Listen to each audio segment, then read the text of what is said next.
Podcast Girl is back with a new podcast series. Are you ready for it?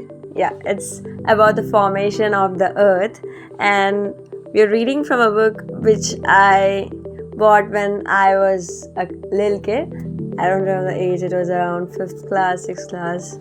And there used to be people who used to sell some books where my mom bought it because she wants her kids to explore all kind of books which make them smart.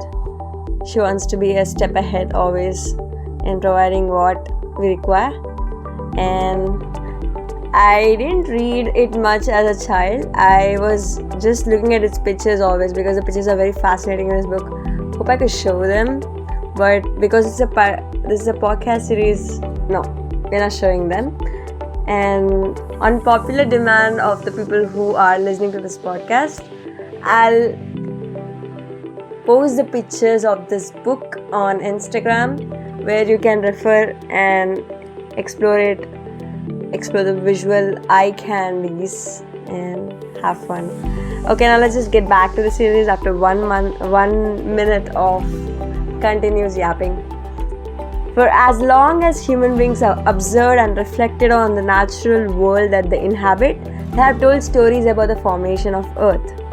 Creation narratives occur in just about every system of belief, like every religion, every science, every book has a different narrative on how the Earth has been formed. I think "been" is not a correct word to use here. Okay. I've been using Duolingo since a month to improve my English. They may have involved the actions of primeval deities, abstract powers, or in our modern scientific worldview, physical objects and the forces that govern their interactions.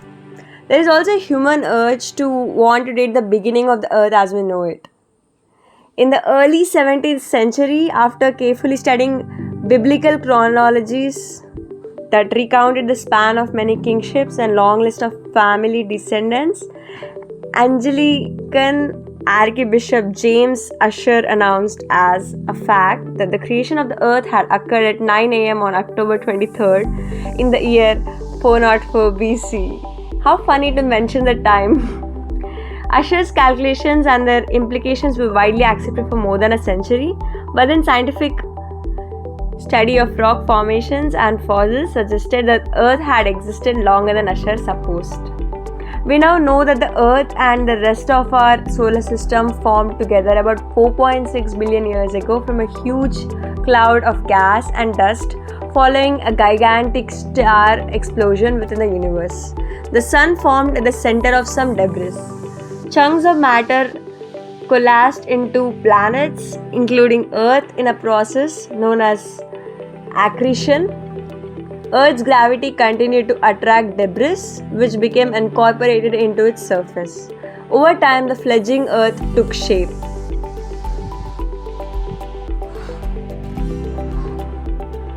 Repeated impacts, radiation from the sun, and internal processes caused our planet to settle into layers, as in inner core and outer core, a mantle and a crust. Okay, these are the 4 layers of our earth. I repeat: inner core, outer core, a mantle and a crust. A few fragments of the original crust remain. Interior melting traveled to the surface, creating volcanic processes that spewed forth lava and gases.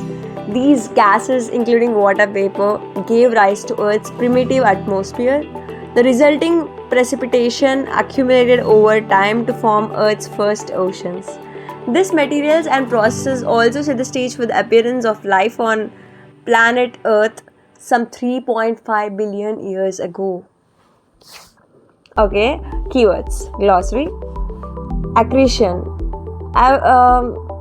If you remember, I used the accretion word when I described the process in which the Earth's gravity continued to attract the debris, which became incorporating its surface, right?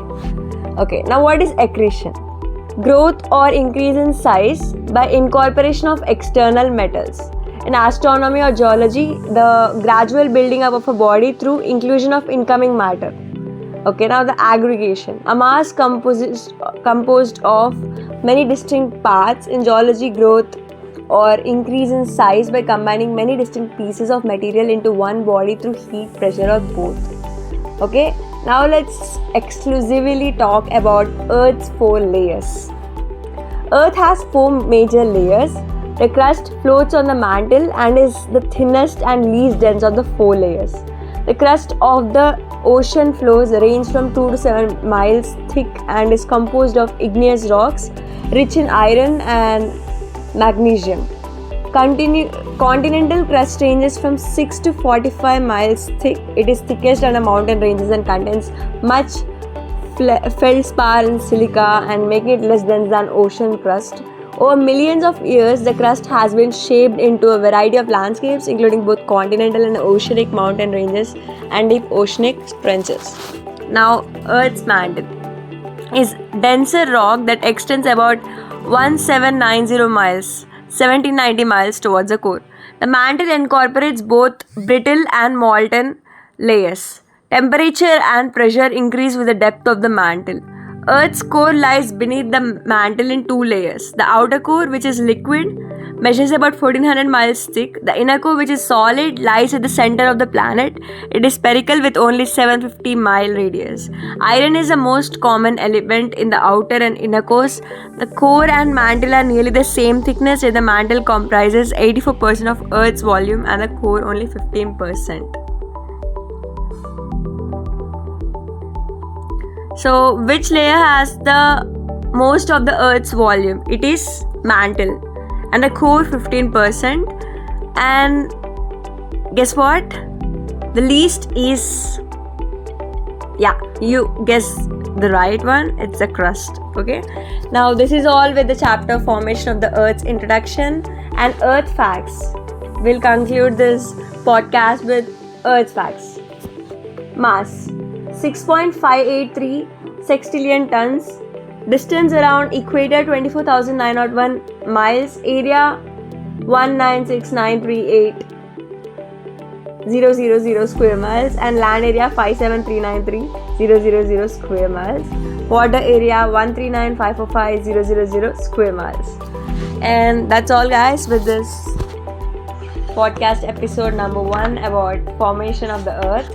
And let's name this podcast Planet Earth. And a clue about the next podcast, we are going to discover the Earth's interiors. Okay, and finally I want to conclude with a disclaimer. I forgot to mention it in the starting of the podcast. This is from a book and it's an outdated book. I brought this book when I was a little kid, so it might be at least 10 years old. So whatever I read, you shouldn't strongly believe. You should do your own research because there might be some mistakes in this because it's a pretty old book. Now we have advanced too much, right?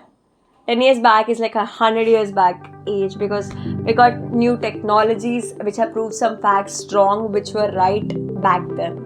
That's all, guys. Bye. Have a nice day. And by making this podcast today, I've recalled 4 layers of the Earth which I studied back then in 10th class, and that was the last time.